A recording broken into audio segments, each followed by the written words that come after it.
Nah, yang bagus dari MSI ini, colokan 12 PWR yang untuk ke VGA, ke pin VGA, itu berwarna kuning gitu. Jadi kalau kita kurang ketat nyoloknya, jadi kuningnya akan kelihatan. Mungkin di video-video sebelumnya udah saya jelaskan. Jadi kalau Project Zero itu semua kabel-kabel yang nyolok itu ada di belakang gitu. Jadi yang kelihatan nanti ya bener-bener rapi lah gitu teman-teman. Jadi inovasi dari MSI ini sangat-sangat baik. Good job MSI.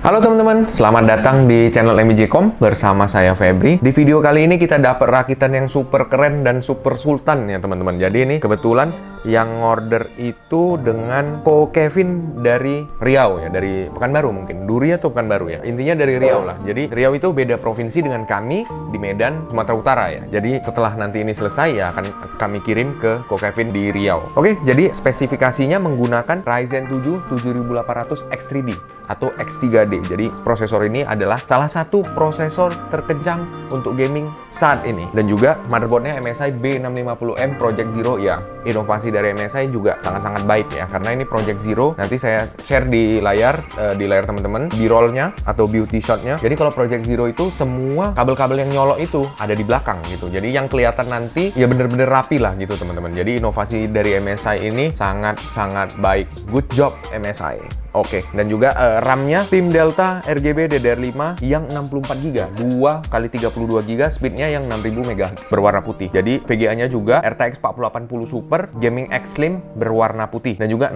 NVMe-nya Adata XPG Gamix S7 Blade, ada yang 1TB dan juga 2TB. Jadi PC ini menggunakan 2 NVMe ya, yang 1TB dan juga yang 2TB. Jadi NVMe dari Adata S70 ini sangat cepet speednya, jadi sekitar 7400 kalau nggak salah saya. Tapi harga yang ditawarkan juga sangat-sangat murah gitu, cukup kompetitif lah gitu teman-teman. Dan juga power supply-nya menggunakan MSI juga yang MAG A850GL PCIe 5 yang berwarna putih. Jadi PSU-nya itu berwarna putih juga, kabel-kabelnya juga semuanya berwarna putih. Nah, yang bagus dari MSI ini, dia colokan 12 PWR yang untuk ke VGA, ke pin VGA itu berwarna kuning gitu. Jadi kalau kita kurang ketat nyoloknya, jadi kuningnya akan kelihatan. Mungkin di video-video sebelumnya udah saya jelaskan, tapi ya saya ini kan kembali lah, karena memang sangat baik sih. Dan juga quick coolernya itu, sebelumnya Ko Kevin ini kami saranin menggunakan Arctic Liquid Freezer 360 ARGB yang berwarna putih. Tapi karena kebetulan di PC ini, karena motherboard ini yang Project Zero, dia kan tempat slot VGA-nya itu agak ke atas gitu, jadi kena sama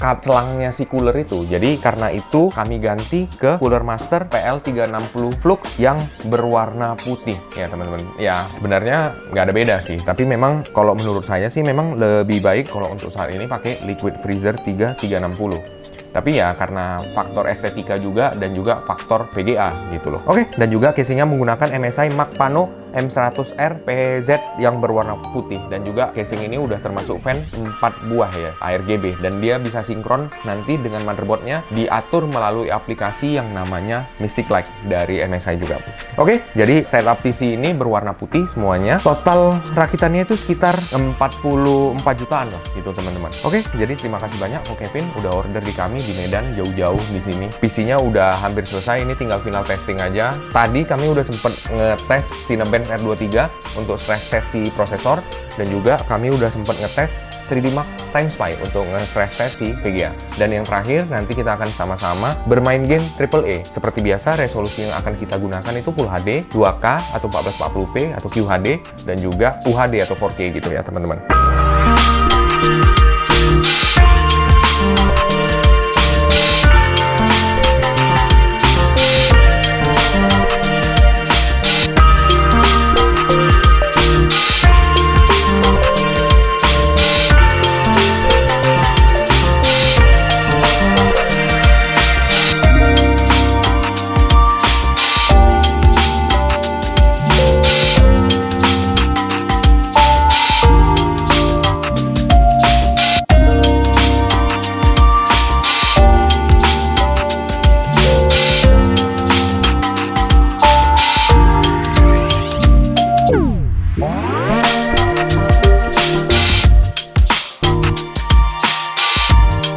Oke teman-teman, jadi intinya nanti akan saya share di layar total rincian rakitannya berapa. Karena kebetulan ada pergantian cooler, jadi saya belum punya harga barunya gitu. Oke, jadi nanti kita akan sama-sama ngetes beberapa game. Oke teman-teman, jadi seperti biasa kita buka CPU Z dulu untuk memastikan semuanya udah sesuai. Oke teman-teman, prosesornya menggunakan AMD Ryzen 7 7800 X3D dan juga mainboardnya MSI B650M Project Zero, udah PCIe 5 juga ini. Dan juga RAM-nya 64GB ya teman-teman. Jadi nih RAM-nya cukup monster. Memang sebelumnya kok Kevin itu cuma mau pakai 32GB, 2x16GB. Tapi mungkin ya dia ngerasa agak kurang, ya akhirnya diganti lagi jadi 2x32GB. Oke, speednya itu 6000 ya. Karena ini DDR, double data rate. Dan juga, nah ini sticknya. Jadi yang terisi itu slot 2, slot 3 kosong, dan juga slot 4. Oke teman-teman, jadi memang khususnya untuk AM5 ya, di DDR5 ini, kalau kita menggunakan 4 keping RAM, itu memang agak sulit untuk booting gitu. Jadi memang sebaiknya kita maksimalkan 2 keping dulu untuk sistem ini gitu. Dan saya rasa 64GB sih kayaknya udah lebih-lebih daripada cukup gitu. Apalagi kalau PC ini hanya dipakai untuk gaming. Sedangkan 32GB aja udah lebih dari cukup. Jadi 64GB bisa kita katakan overkill lah gitu, teman-teman. Karena ini PC Sultan kan, jadi ya nggak ada masalah sih. Dan juga VGA-nya memang termasuk Sultan juga, karena RTX 4080 Super. Jadi kalau menurut saya memang sekarang itu sweet spot-nya memang RTX 4080 Super. Karena perbedaan performanya dengan RTX 4090 nggak terlalu jauh, tapi harganya lumayan jauh bedanya, karena ini sekitar 20 juta. Kalau RTX 4090 mungkin bisa jadi 30 lebih gitu. Oke, jadi hampir double harganya. Ya, begitulah teman-teman. Oke, jadi bisa kita lihat untuk grafik dia ada 2, karena kebetulan onboard si prosesor Ryzen 7 7800 X3D ini ada onboardnya juga, dan juga RTX 4080 Super dari Microstar International atau MSI. Oke teman-teman, jadi teman-teman nanti bisa ngelihat di layar tadi sekilas kami udah ngetes Cinebench R23 itu selama 10 menit. Jadi bisa terlihat di sini skor yang dihasilkan 17.487. Ya memang kalau kita compare hasil Cinebench itu pasti yang ini kalah, karena ini skornya cuma 8. Kalau kita compare sama counterpartnya i7 mungkin yang Gen 13 atau 14, skornya bakal lebih tinggi di Cinebench daripada ini. Karena mereka punya P-core atau performance core dan juga E-core atau efficient core lah gitu. Jadi tapi kalau di in-game ya bisa jadi berbeda hasilnya gitu teman-teman. Karena ini 3DP cache. Cache-nya itu sangat besar untuk si prosesor gitu. Jadi memang mayoritas game bener-bener butuh cache untuk dapat performa yang lebih gitu. Oke, ini dia hasil 3D Mark Time Spy-nya. Skornya 23.836, grafik skornya 27.784, dan CPU skornya 13.205, teman-teman. Oke, teman-teman, jadi kita akan mengetes bersama-sama bermain game Ghost of Tsushima.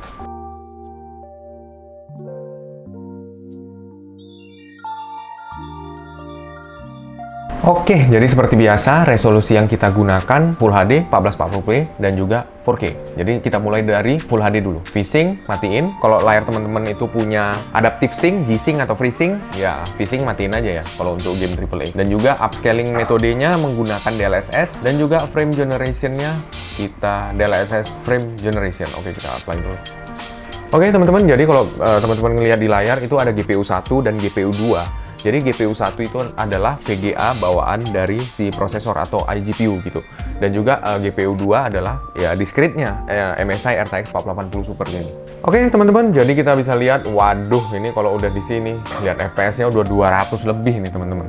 Udah muntah-muntah ini. Tapi ya memang RTX 4080 Super ya, ini udah sangat luar biasa ini. Bahkan ini udah 4K ready. Oke, selanjutnya kita coba di resolusi yang lebih tinggi lagi di 1440p ya.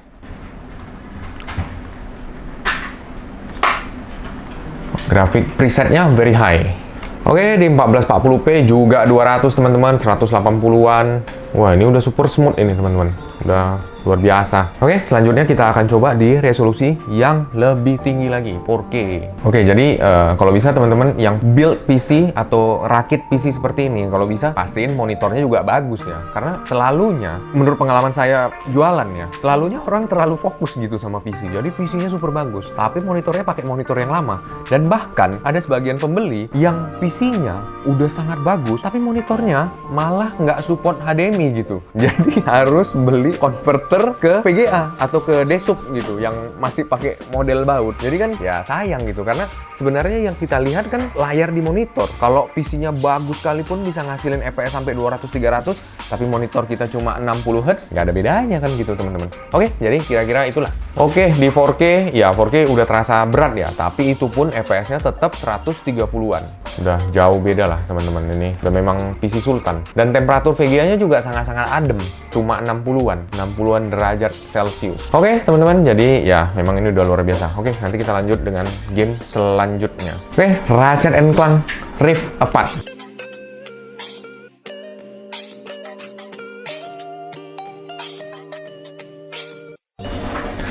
Ratchet & Clank Rift Apart kita mulai dari resolusi 1920 atau sekali 1080 atau 1080p. VC-nya kita matiin, dan juga DLSS frame generation kita on. Ini quality.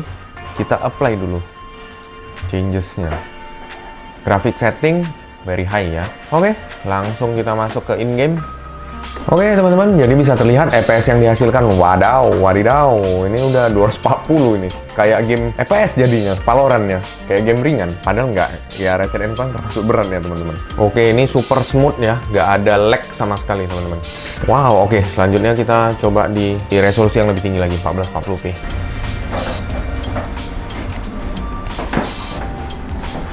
Oke, grafik settingnya tetap very high ya. Ya teman-teman, jadi bisa terlihat di resolusi 1440p 1112 juga sama Full HD. Jadi FPS yang kita dapetin itu 200 lebih, 190-an, 200 lebih gitu. Dan juga teman-teman kalau bisa lihat di layar, penggunaan dayanya si VGA sekitar 250 watt dan juga prosesor sekitar 50-an atau 60 watt. Jadi total dayanya mungkin sekitar 300-an watt. Tapi saya nggak tahu ya ini benar-benar akurat atau enggak. Nantilah ke depannya kalau ada rezeki kita beli nanti wattmeter untuk yang dicolokan itu. Mungkin itu jauh lebih akurat daripada ini. Oke teman-teman, selanjutnya kita coba di resolusi yang lebih tinggi lagi, 4K ya. Oke, di 4K grafik settingnya tetap very high. Oke, di 4K FPS yang kita dapetin juga tetap tinggi, 150-an, 130-an, 120-an, ya kurang lebih lah gitu teman-teman. Jadi memang ini udah sangat capable atau sangat mumpuni untuk memainkan game, segala macam game AAA di saat ini. Kalau untuk kedepannya kita nggak tahu lagi ya, mungkin ada teknologi yang lebih baru lagi. Oke teman-teman, jadi kita sudahin untuk Ratchet & Clank Rift Apart. Selanjutnya kita coba game yang lebih berat, Cyberpunk 2077.